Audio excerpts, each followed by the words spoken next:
오늘은 아주 비를 받았고 집에 와이파이가 잘 안 돼서 갤럭시 탭으로는 다른 할 수 있는 게 많이 없기 때문에, 그리고 날씨가 흐려서 책 읽기가 좋은 날이기 때문에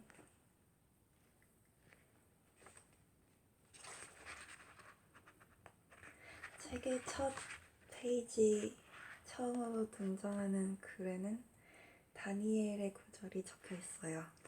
다니엘.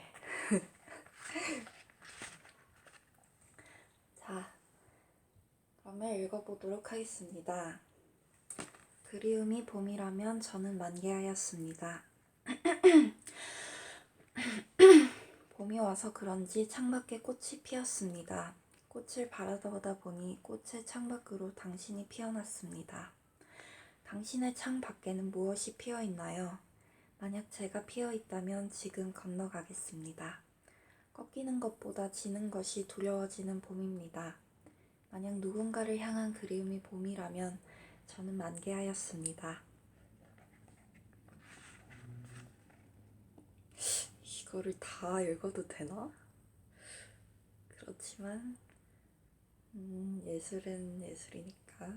20대 후반 친구들과 술자리에서 이런 이야기가 나온 적이 있다. 박가람은 존나 부잣집 딸만 만나지 않냐? 돈 보면 발기하는 변태 새끼처럼. 그건 내가 진짜 X에 따라 발기하는 변태라서가 아니라 불행의 눈을 가져서 그렇다.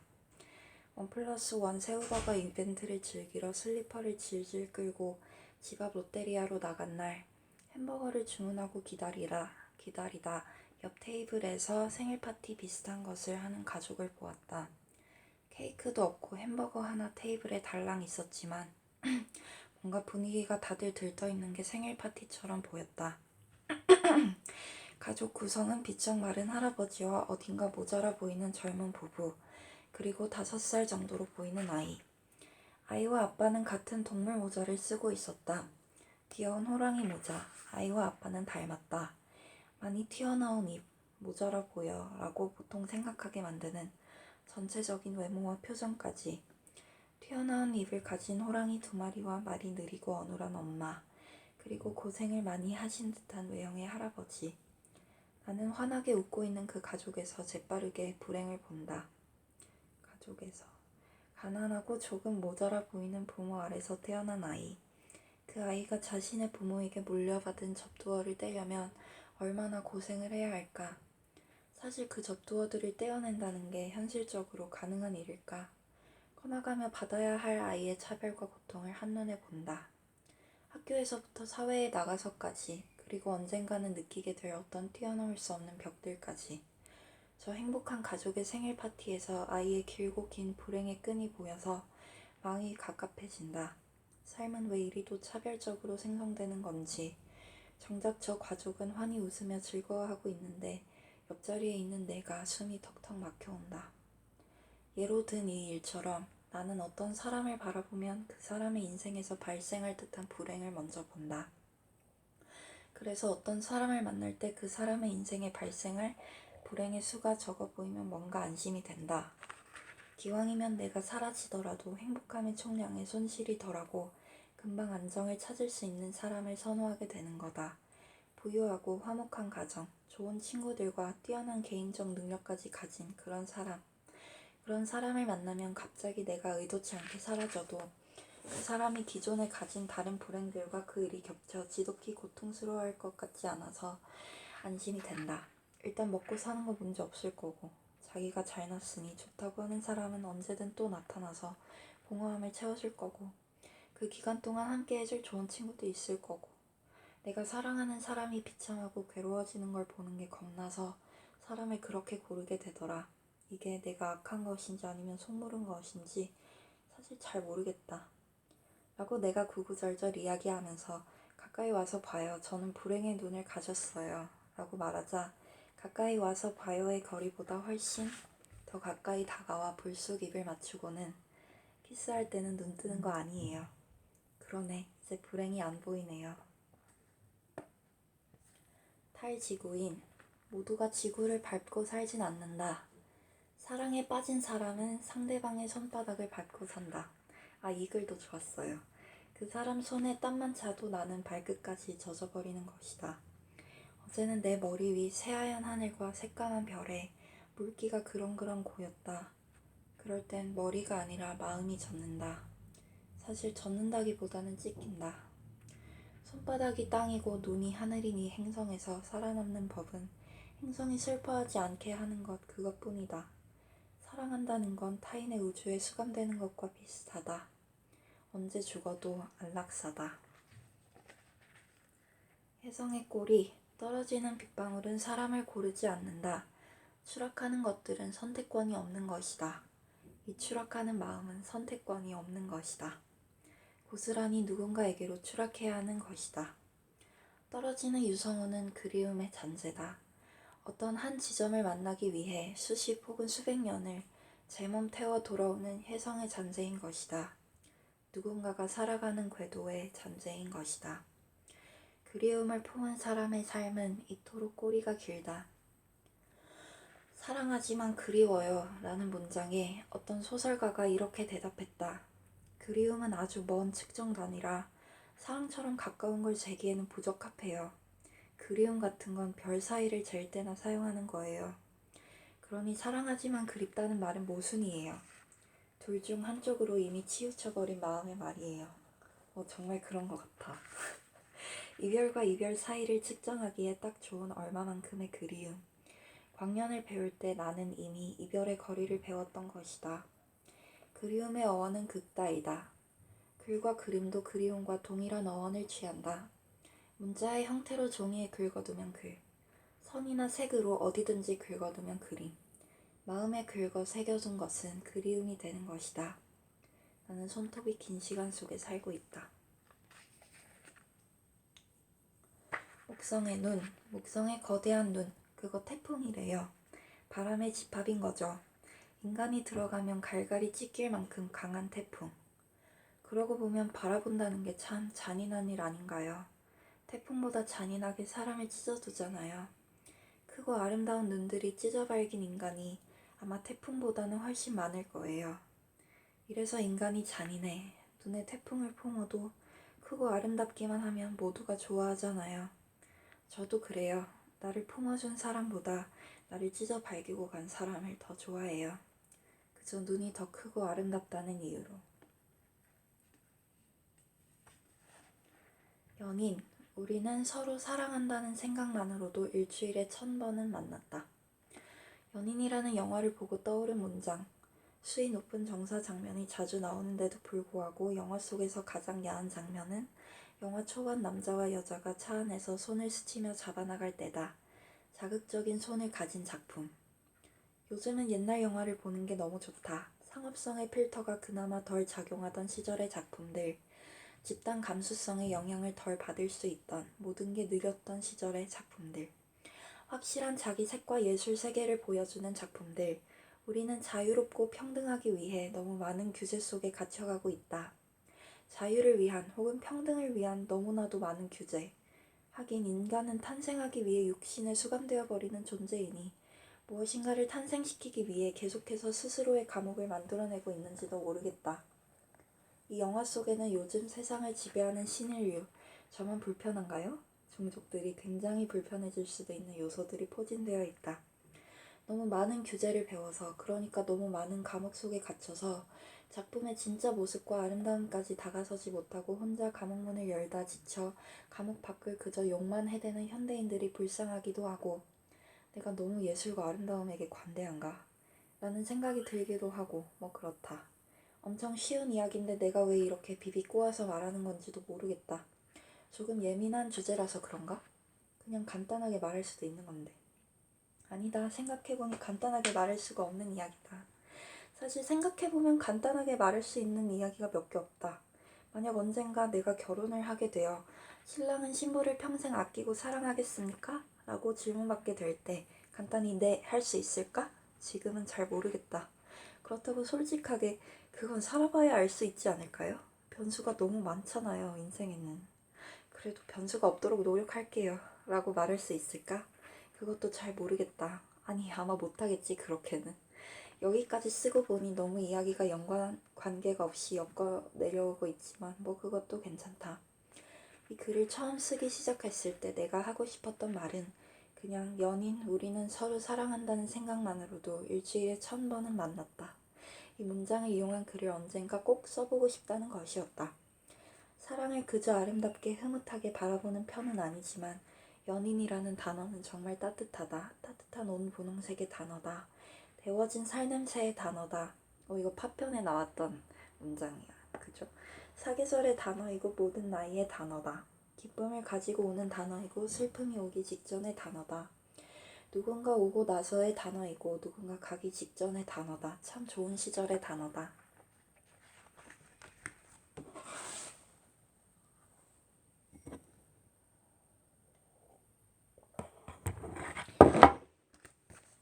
건너편의 사람.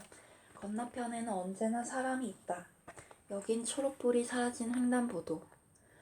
모든 차가 187로 달리는 여기서 누군가에게 건너가려면 목숨을 건 무단횡단을 해야 하는 것이다. 그래서 인간이 인간에게로 가는 길에는 이렇게도 시체가 많은 것이다. 숨. 제가 물고기라면 아가미를 떼어드리고 싶네요. 코 막힐 때 쓰기 좋습니다. 잠수 타고 싶을 때도 비가 코밑까지 내릴 때도 쓰기 좋습니다.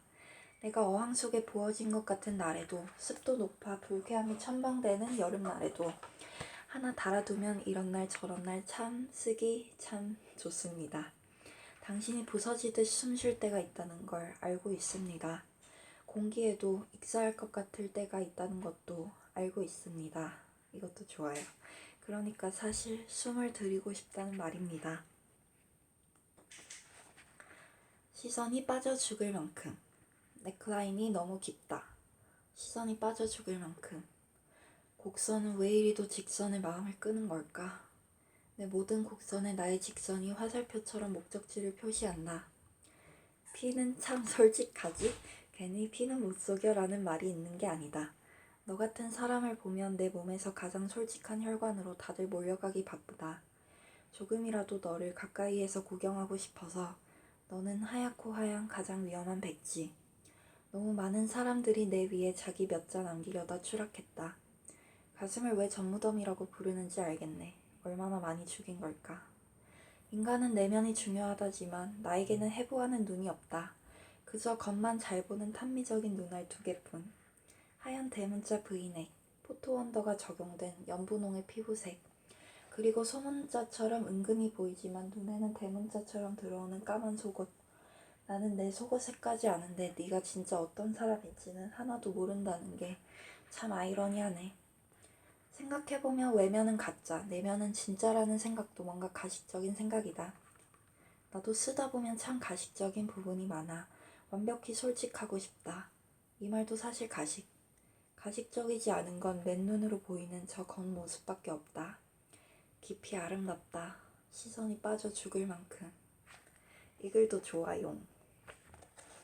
코끼리 아저씨는 코가 손이지만 대화하는 인간은 귀가 손이잖아요.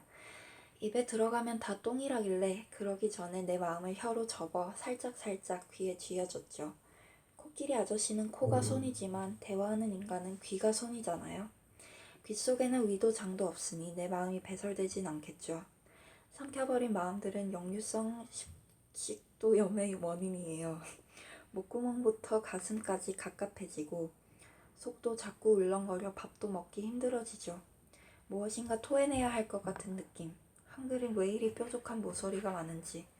결국 그런 마음들을 글자로 토해내는 사람들을 보면 굴러나오는 글자들의 모서리에 찔려서 그런지 눈물을 또룩또룩 흘리더라고요.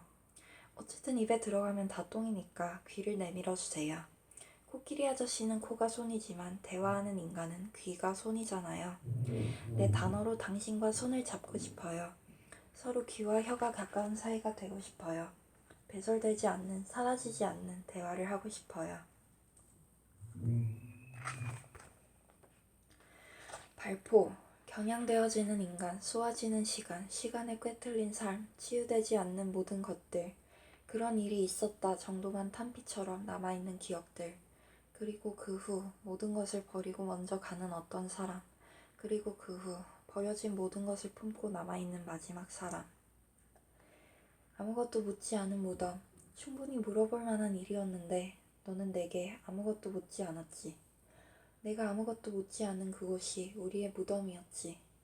그렇게 되는 것 같아요. 무엇도 묻지 않았지만 우리는 묻히고 각자로 다시 태어나는 곳. 만나고 헤어지는 그 공동묘지 같은 시간들. 너와 나 중 누군가는 반드시 무덤 위에서 잠이 든다. 우리를 그리워하며. 돌아오지 않는 것을 그리워하는 일은 얼마나 비참하고 수잔한 일인지 무덤을 베고 잡은 사람은 알지. 지금 와서 생각해보면 충분히 물어볼 만한 일이었는데 너는 내게 아무것도 묻지 않았지. 그냥 조용히 우리를 턱끝까지 묻은 채 안녕 하고 마지막 한삽. 이거는 읽었지만 좋은 글이니까 한 번 더 읽죠 뭐. 나에게 나긋나긋 말해주는 그 목소리는 분홍색 스웨이드 같아서 쓰다듬어 보고 싶어. 복숭아 향 목소리와 따뜻한 말투는 내가 덮고 자고 싶은 이불 같아서 너를 내 침대 위에 올려놓고 싶게 해. 내 입술과 40cm가량 떨어져 있는 내 입술은 너무나도 건전하게 경제 이야기를 하는데 나는 그럴 때면 정치를 말하고 싶어. 서로의 입술이 유착되게, 정경유착처럼. 그거 우리가 사는 사회에선 영원히 떨어지지 않는 거거든. 아, 그리고 쑥스러워하지만 할 말은 다 하는 너의 태도는 내 허리 라인을 닮았네. 사랑은 천사의 정원에 피는 꽃, 욕망은 악마의 정원에 피는 꽃. 그 둘은 향과 모양이 비슷해 늘 관계를 혼란스럽게 하고 상처 입히기에 나는 눈을 오래 감고 너를 오래 맡으며 구분해 보려고 노력해. 이게 어디에서 피어난 꽃인지. 그러나 꽃에게 질문을 던지고 답을 기다리기엔 시들미라는 게 너무 빠른 일이라 나를 불안하게 만들어. 그러니 내 불안감을 이해하고 내 느림을 이해해 주길. 다시 눈을 오래 감고 너를 오래 맡아보니 두 꽃의 향기가 모두 다 피어오르네. 그러니까 네가 완벽하다는 말. 나에게 나긋나긋 말해주는 그 목소리는 분홍색 스웨이드 같아서 쓰다듬어 보고 싶어. 저 문장에서 쓰다듬어를 빼도 괜찮고.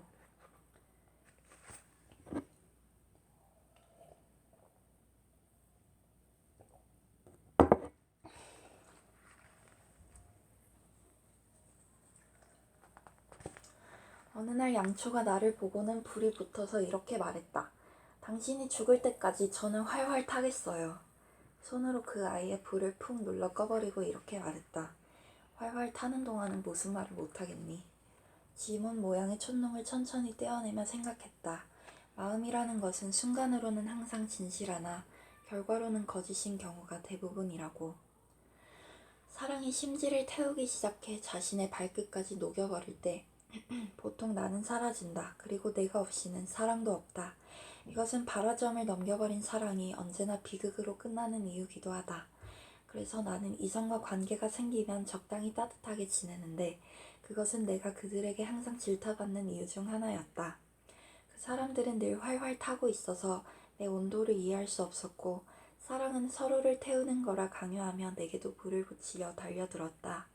자신의 촛농들을 내 위로 떨어뜨리며 그리고 한참을 그러고는 결국 떠나며 자신의 사랑이 다 소진된 건 내 미지근한 인간의 온도 탓이라며 나를 원망했다. 나는 그냥 미안하다는 말만 반복. 그렇게 나를 원망하는 눈빛이 멀어지고 멀어져 그 사람의 눈동자가 마침표보다 작아지면 그제야 나는 내 지문 묻은 혹은 내 피부 조직이 묻은 혹은 내가 묻은 촛농들을 말없이 천천히 떼어낼 뿐이었다.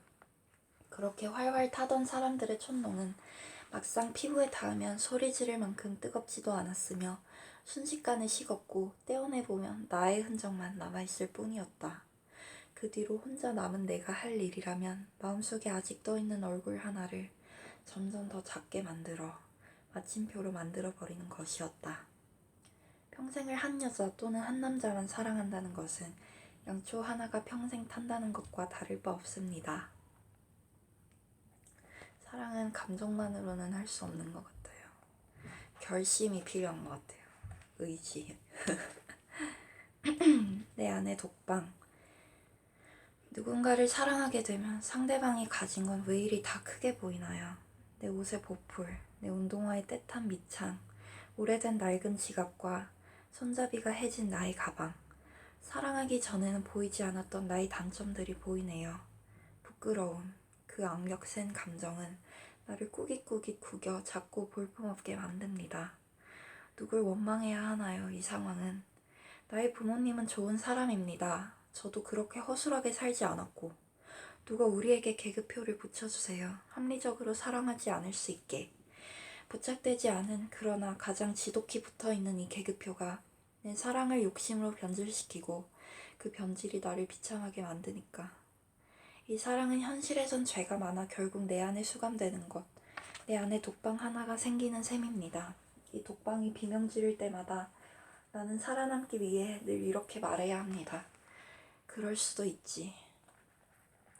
빛나는 누군가를 좋아하는 일에 기준이 있는 거라면 차창밖의 삶, 나는 차창밖의 삶, 달려가는 사람의 배경, 나는 가로등과 빌딩, 가로수와 행인, 간판들과 상점, 가판대와 상인. 달려가는 사람의 속도가 빠를수록 그저 가로로 쭉 늘어나는 색색의 선. 단순한 색선에 불과한 1초짜리 삶. 그러나 당신도 언젠가 멈추어 서고 내려야 할 때가 오면 요금을 내야 할 것입니다. 그 요금엔 내 얼굴도 포함되어 있으니 스쳐 지나간 것들을 새겨두세요. 차창 밖의 삶은 무엇도 색선으로 스쳐 지나가지 않으니 목적지를 늘 조심하세요. 도착한 순간부터 스쳐 지나가는 것은 아무것도 없으니. 이 글도 매우 좋았습니다.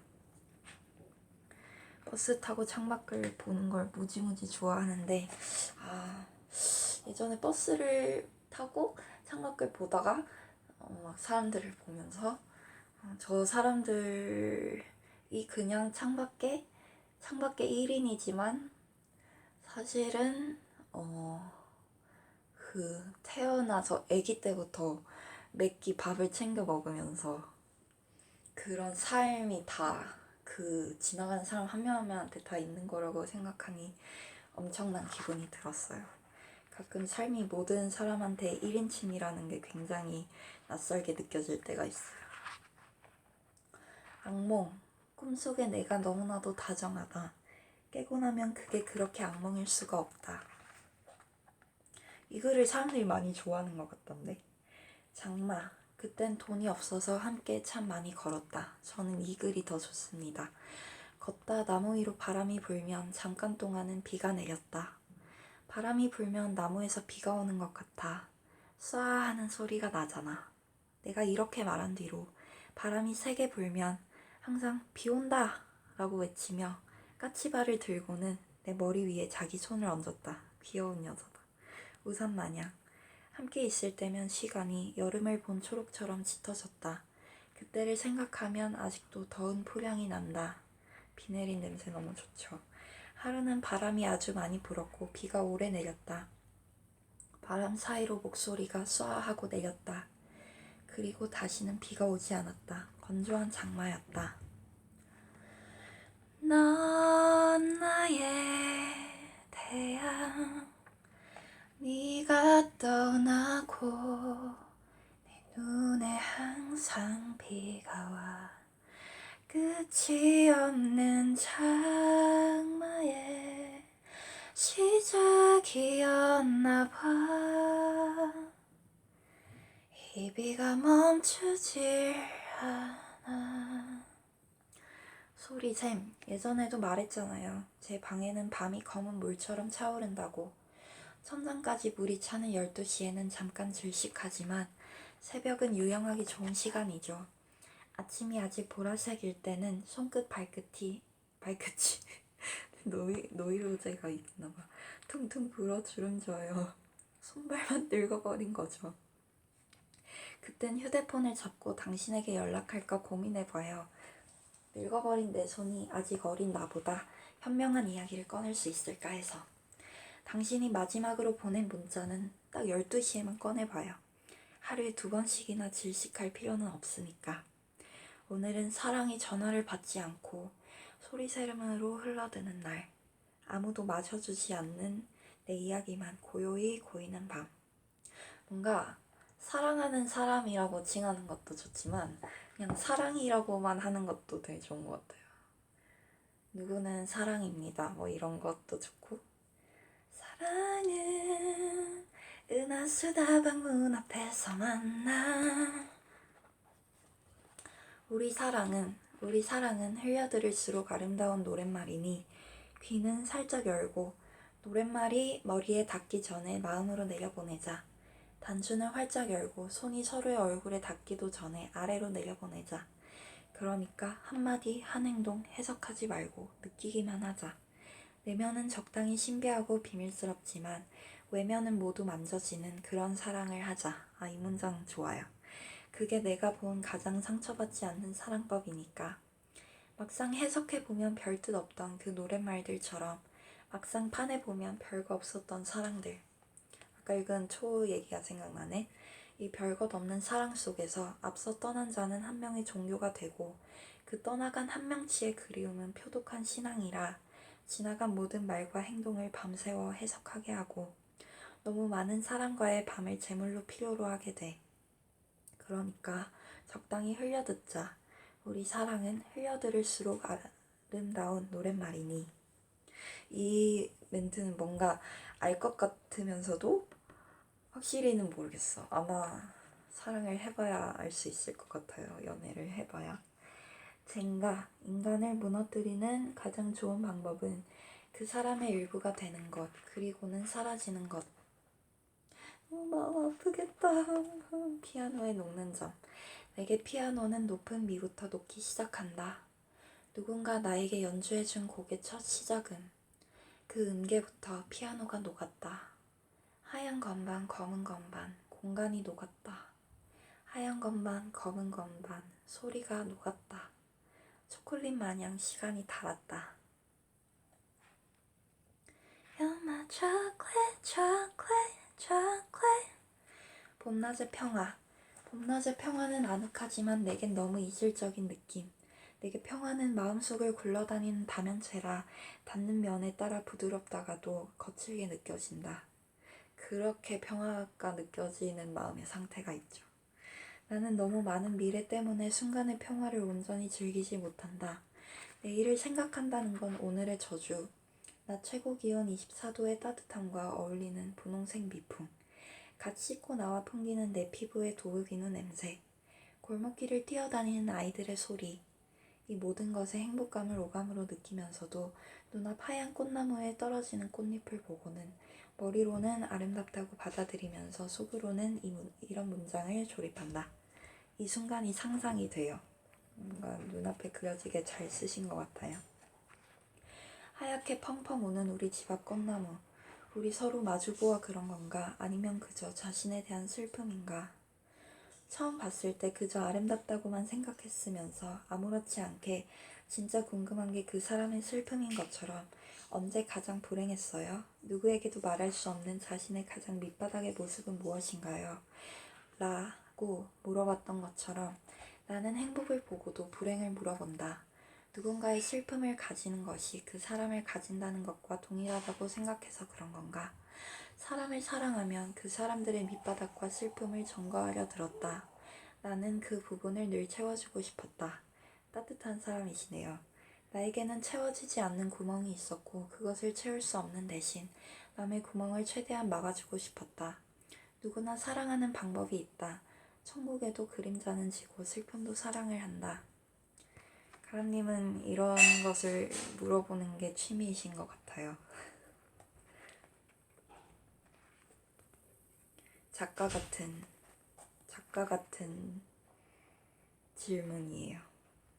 악몽. 어젯밤 꿈속에서 함께 영화를 보던 내가 영화 속으로 나를 끌고 들어갔다. 너무나도 자연스럽게. 그리고는 영화 속 장소인 주황색 사막에서 주인공이 쓰다 던져둔 권총을 집어들어 나를 겨누었다. 나는 항상 무언가를 쏘는 삶을 꿈꿨어. 책임지지 않아도 되는 발포를 하고 싶었어. 영화 속에서 주인공이 쏘아진 총알을 책임지는 거 봤어? 나는 주인공처럼 살고 싶었어. 근데 우리가 같이 영화 속에 있으면 너는 항상 쏘고 나는 항상 맞더라고. 나는 그게 너무 화나. 왜 주인공이 아니면 마지막에 아파야 하는 건데?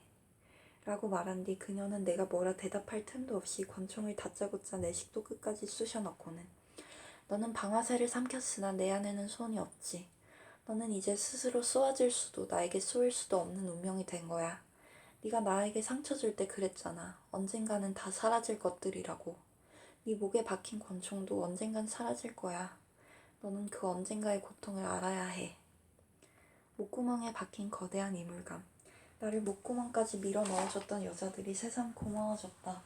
이 캑캑거리는 기분을 어떻게 견뎠지? 끊임없이 구역질이 났다. 언젠가는 삼켜지거나 토해지거나 할 건데 그 언젠가라는 단어의 불확정성이 나를 미치게 했다. 평평하고 푹신한 모래뿐인 주황색 사막에서는 이 고통을 피해 자살할 방법도 없다. 그곳엔 뛰어들 곳도 달려들 곳도 목맬 곳도 없다. 사랑할 사람이 없는 곳과 동일한 곳. 나는 그저 언젠가만을 기다려야 하는 사람이 되어 계속 구역질만 해대고 너는 유유히 스크린을 빠져나와 현실로 돌아갔다. 그리고 다시 관객석에서 내 광대 같은 모습을 보며 깔깔깔. 야, 그렇게 웃으니까 보기 좋네.